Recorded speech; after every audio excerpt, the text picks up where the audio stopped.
Assalamu alaykum hörmətli görürmənlər. Görüyotqanlar Erkin Asiya Radiosu Uyğur biliminin nazar proqramısı. Mən Alim.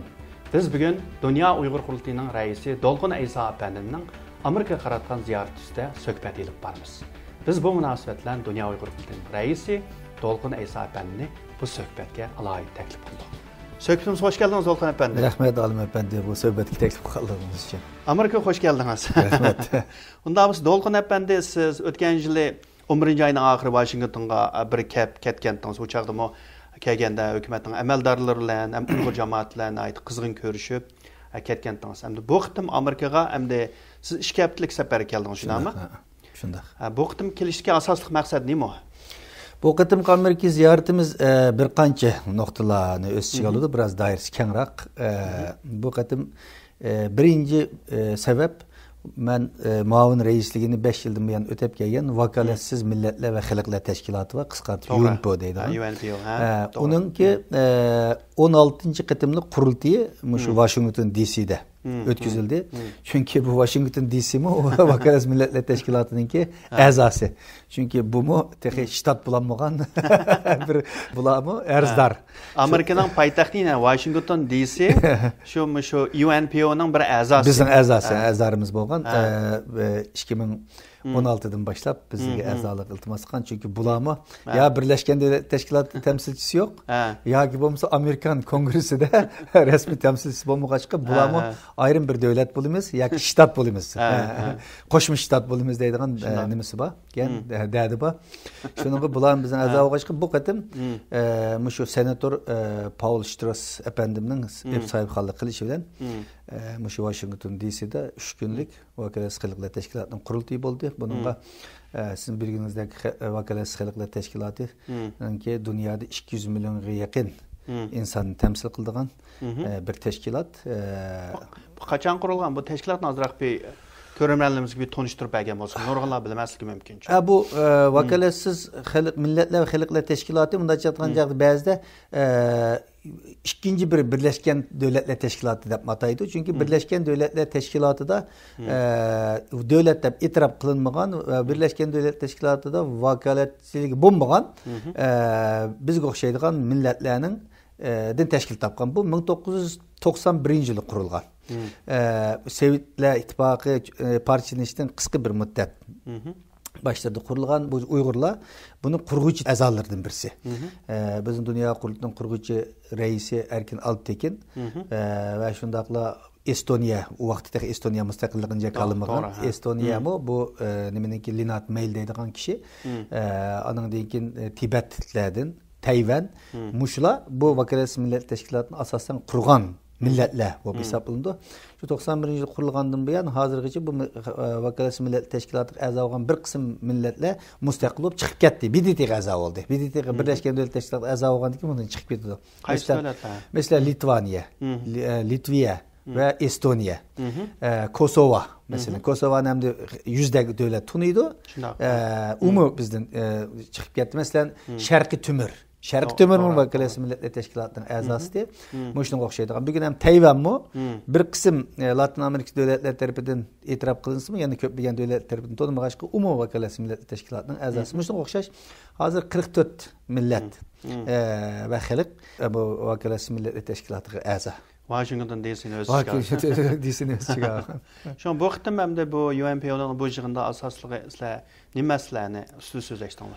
Bu normalde her 18 ayda yani bazı 18 ay bazı 2 yılda bir qitim umum kurultayı çağırıldı. Bu qitim 16. qitimde kurultayı. Ya qitimde kurultayda saylan buldu. Anın deyinken mühim mesele hakkında kararlar kabul kılındı. Ve ötken 2 yıllık ya 18 aylık hizmet dokulatı, maliye dokulatları verildi. Yeni idare heyeti saylap çıkıldı. Şunu bu qitim bu şu prensip boyunca, gün tertip boyunca ötken 2 yıllık hizmet dokulatı verildi, maliye dokulatları qarab çıkıldı, anından keyin yeni rehberlik saylap çıkıldı, reis, muavin reis, anından keyin ve 8 kişiden teşkil tapqan bir idare heyeti var. Daimi komitə azası deyimiz. Bulaba muşla saylap çıkıldı. Sizce yana qayta muavin reis bo'ldingizmi? Ya ben bu qatim özümün kandidatlığını koymadım çünkü ben 2016'dan itibaren 6 yıl olam da 6 yıl yaqa onun muavin reisligini qilib kelgan. Özümüzün yamanjıq işimiz var dünya qurultayının. Bunun yetiş onun vazifasini alğandan qilish kerak. Keyingi bir iş yılın içinde ama özümü bu Vakalet Millet Teşkilatı'daki o muavin reislik dememge yetiş bulamadım. Yerlilerinin bazıları qatnaşa aldık, davamlı onun işi buluş gerek. Şonunğa ben bu qatim idare heyetinin içinde buldum. Kandidat bulduk, onun da saylandık. Reis, muavin reis ve idare heyeti 11 kişilik bir prezidensi yani reislik kabineti var.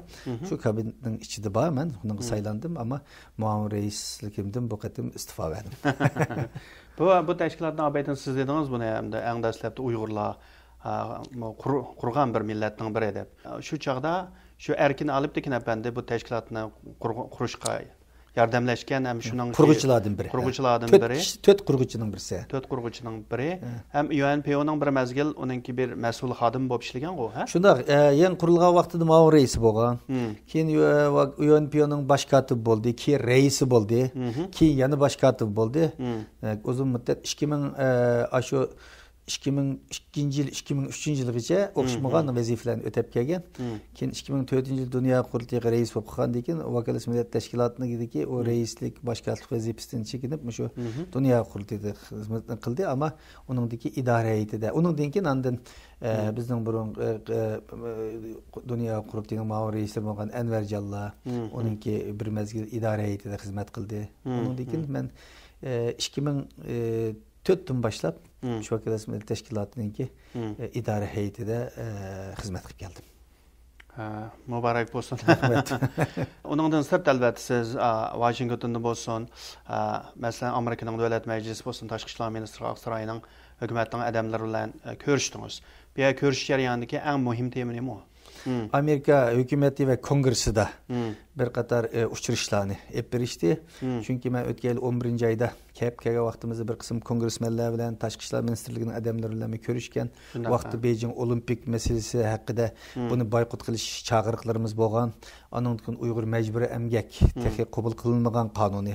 Bu haqda kongressmenlar bilan ko'rishib, buning nihoyatda muhim bo'lganligini, bu Uyg'ur erkiy qirg'inchilikni to'xtatishninki muhim bo'lganligini qilib, andan keyin Uyg'ur sotininki qaror chiqarish bosqichida bo'layotganligi haqida bular bilan uchrashishlarni qilgan. Demak, uningdan keyin Uyg'ur majburiy emgakka rasmiy qonun bo'lib prezident qo'l qo'yib amallashdi. Andan keyin biz shu vaqtida Tashqi ishlar muavin ministri bilan ko'rishgan, bu qadimni ko'rishdik. Rick Water degan kishi bilan. Şu vaqtda bizning telefonimizmi Amerika bu Beijing Olimpikni boykot qilishni kechiktirmaslik kerak. Chunki nurg'ulg'an davlatlar Amerikaga qarab turdi. Men Kanadadan kelgandim. Kanada tashqi ishlar ministri so'zak biz ham o'ylashyapmiz degan. Ular demaydi, biz Amerikaga qarayapmiz demaydi. Degandiki nurg'ulg'an davlatlar shu Amerikani saqlab turayotganligini, buni nurg'ulg'an davlatlarning qaror berishiga ta'sir qildiganligimizni yana boshqa masalalar bilan bor albatta bu yerda, ammo shu masalani o'tirib qo'ygan. Bizning sayohatimizdan taqriban bir 2 haftadan keyin Amerika tunji qatim bu Beijing Olimpikda diplomatik boykot qilish chaqirgan keyin kayni-kaynidan andan boshqa davlatlarni qildi. 10 necha davlat diplomatik boykot qildi va garchi bu olimpik o'tkazilgan bo'lsa-mu, tarixda eng az odam ko'rgan, Xitoy iqtisodiyotdan ko'p ziyon tortgan va bu Beijing Olimpik bilan Uyg'ur erkiy qirg'inchiligi birga mangan, butun xalqaro matbuotlarda, hukumatlarda birga qabul qilingan. Shuna bir erkiy qirg'inchilik harakati bo'ldi. Olimpik degilim bo'lmaydi-ku, biz olimpik demadik uni, erkiy qirg'inchilik o'yini dedik. Bu munosabat bilan bularga ham mushu ko'rsatgan tirishchanlik uchun rahmat etish, Uyg'ur majburiy emgagining qonun bo'lib kirganligi uchun rahmat etish, ammo endi buni texmi amallashtirish. Chunki Uyg'ur majburiy emgak qonun bo'ldi. Bu qonun bo'lib turaversa bo'lmaydi. Bu amalish kerak. Amalish kerak. Shuning uchun bu naqdlarda bularga ham rahmat etish va buning haydashini qilish, andan keyin yana Amerika Kongressi saqlayotgan bir qancha qonun bor. Mesela Uyghur muhacirlar, Uyg'urlarni qo'llash qonuni, Uyg'ur burunqisi Uyg'ur kishilik huquq siyosiy qonuni, muqaddim Uyg'ur siyosiy qonuni. Mesela Amerika Tashqi ishlar ministrligida xuddi Tibetliklarga o'xshaydigan bir koordinasyon belgilash, ya'ni maxsus bir muavin tashqi ishlar ministrligining Uyg'ur ustili bo'lib, Uyg'urlarga mas'ul bir tashqi ishlar muavin ministrligini belgilashga o'xshaydigan shunday nimalar bor. Andan keyin Uyg'ur muhojirlar masalasi P2 vizasi deydigan deb ataydi ekan. Mushu narsalarni haqida Amerika hukumatini jiddiyroq harakat qilishga chaqirish qatorliq mushnaq bir mazmunlardan kongressmenlar bilan ko'rishdik. Bu masala shu Uyg'ur siyosiy qonunni sungan, kongressga sungan, shuning boshlamchiligini qilgan Koreya asillik Yong Kim xonim kongressmen. Onun bilan ayt uzun suhbatimiz bo'ldi. Bizga ayt yaxshi, bizni umidlantirdigan javoblarni berdi.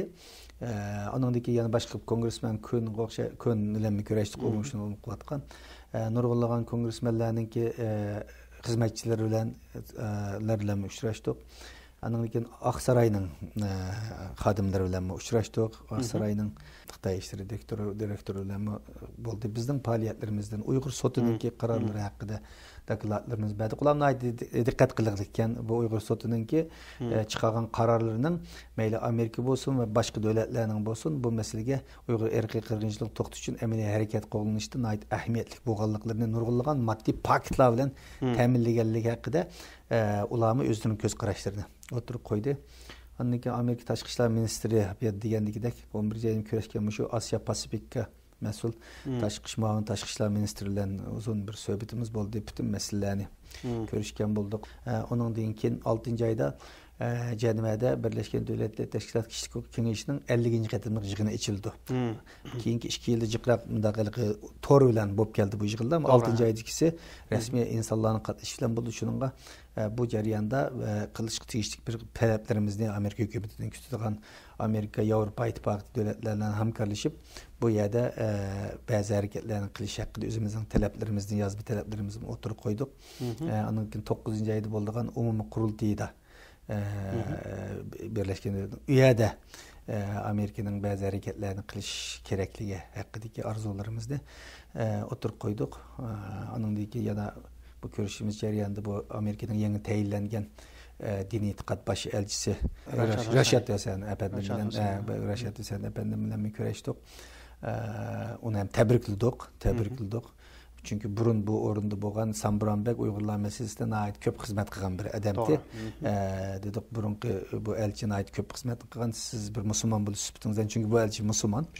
Texmijik bu diniy e'tiqod meselesida yordam qilishingiz kerak. O'zining bu meselani ait kuchaydiganligini diqqat qilayotganliklarini qildik. Bo'lib islom tashkiloti davlatlar tashkilotininki yig'inlarda bo'lib yaqinda Imroxonninki qilgan bayonotlari bizda emas, bu islom dunyosi uchun, İslamiyet uchun, islom dini uchun bir haqorat bo'lganliklarini, kommunist Xitoyning epirvatgan, ya'ni Xi Jinpingning dek bir jallatni payg'ambarimning yo'lidan ketib bordi deb islomga haqorat qilganliklarini, buning bir diniy bosh elchi bo'lish sifati bilan buning qattiq reaksiya bildirish kerakligini va o'zining imkoniyatlaridan foydalanib bu islom tashkilotlari, islom davlatlari tashkilotidagi eg'irlikni qo'yib ularga xizmat ishlash kerakligi degan arzularimizni qo'ldik. Ondan başka yana bir baş elçi tayinlangan bir haftaning oldida Bes Fon Shekke deydigan şu xalqaro yer shari adalet bo'yicha baş elchisi ekan, Amerikadagi alayda baş elchisi. Bu baş elchisi bilan biz burun video orqali şu Uyg'ur genosid meselesi, to'g'rilik qirg'inchilik meselesi, Uyg'ur sot to'g'rilik fikrlashgandik. Bu qatim 100 tirani tabriklab ko'rishib qilib Xitoyni xalqaro qonun doirasida qandaq javobgarlik tortish haqida biz o'zimizning talablarimizni, qilayotgan ishlarimizni, masalan Argentinada Xitoy hukumatining sotqa bergan haqqimizni ma'lumot berdik.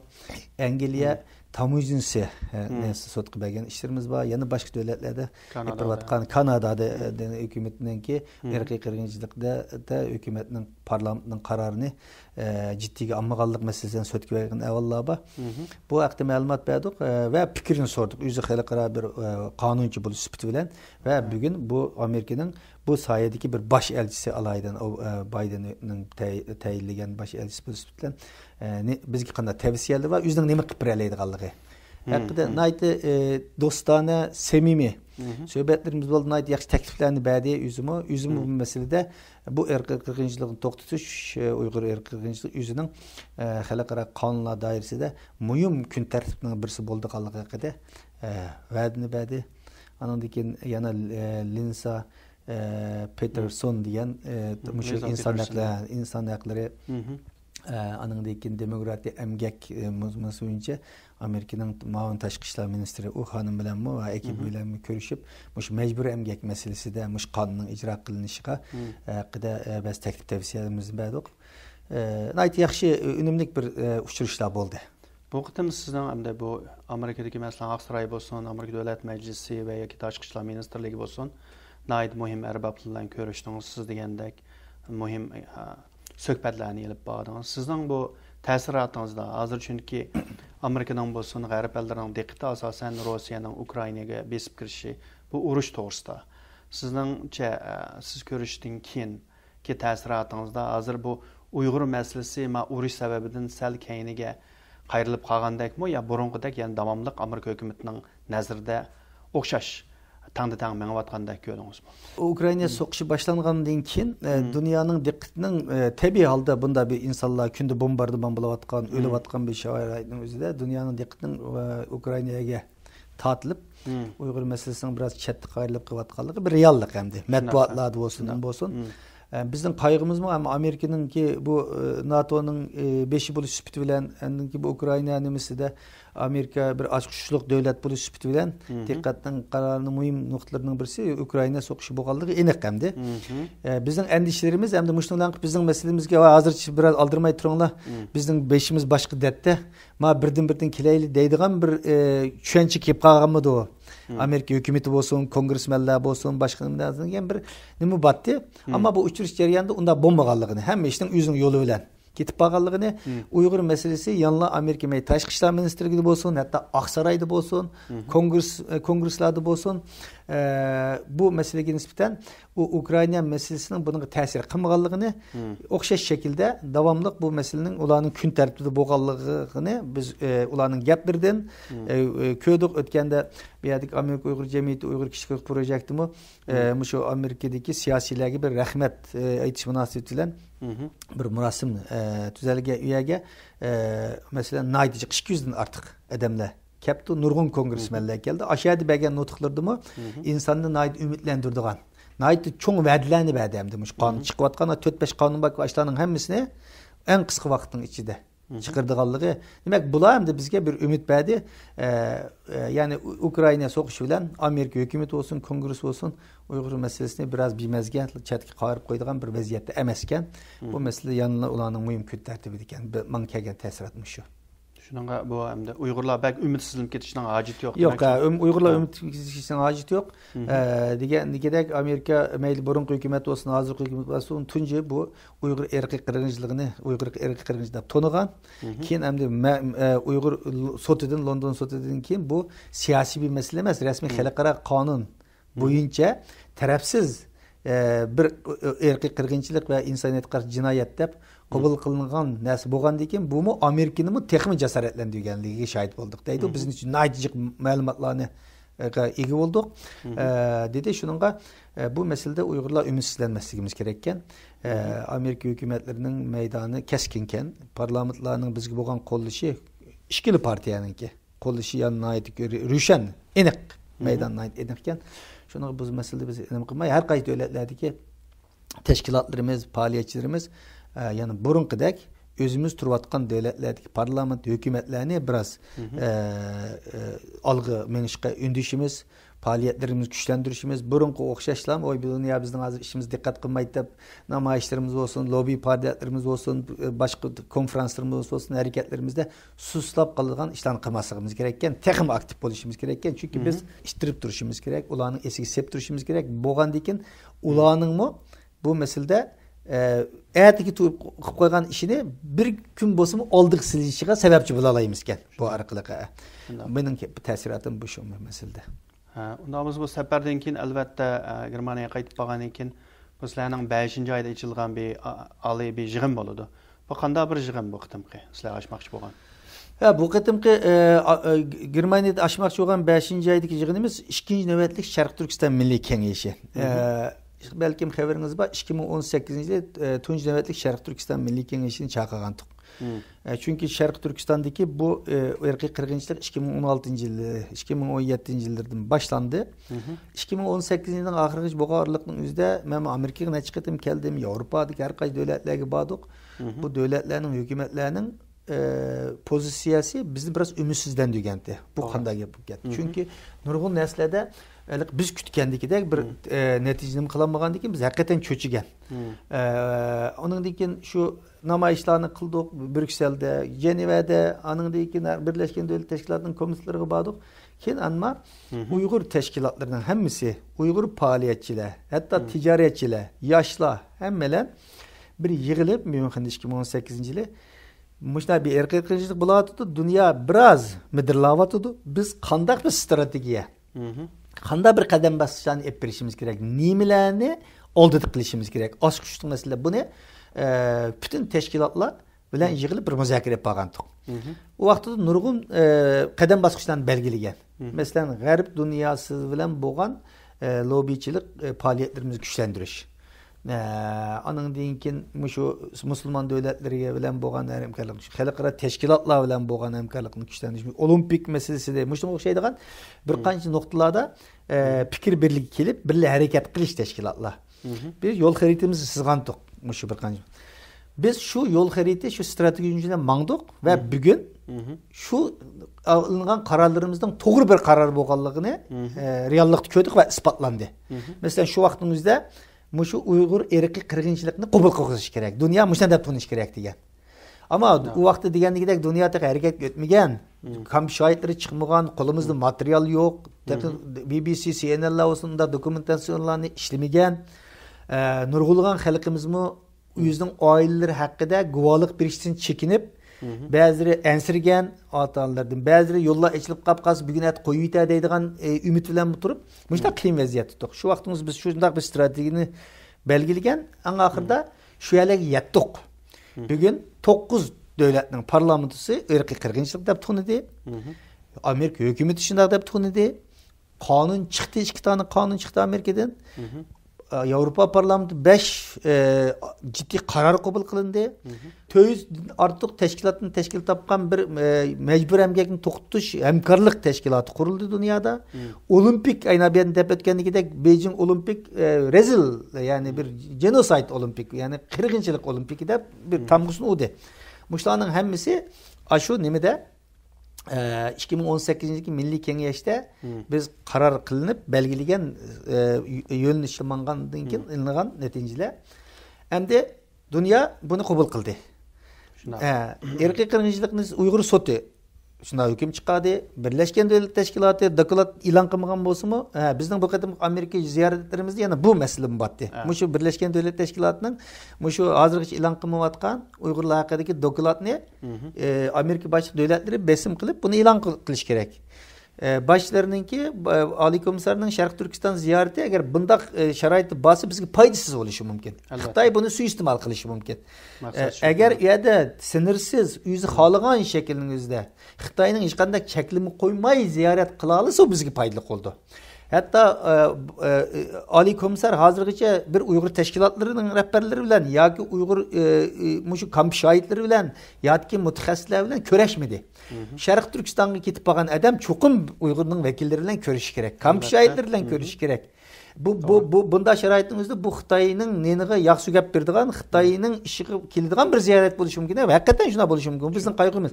Bu nasllarni biz Amerika hukumatlari bilan ko'rishlarimizni o'rtoqlashgan bo'ldik.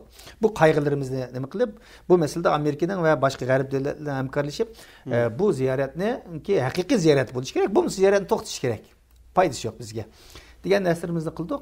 Hamda shuningga bu qatim ham 2018-yildan hozirgacha bo'lgan 4 yil jarayonida besib o'tgan qadamlarni bir baholashimiz kerak. Baholashimiz kerak. Buni yalnız dunyo qurtmas, bütün Uyg'ur tashkilotlari, faoliyatchilar, akademik kiyaslar, media qurilishları Uyg'urlarning ichida. Hammamiz yig'ilib, mushlarni bir qatim ko'zdan ko'chirib chiqib va buningdan keyin hamda Uyg'ur masalasi bilinib bo'ldi, qabul qilinib bo'ldi. Endi bu qadam bosqichimiz buni qanday to'xtatish?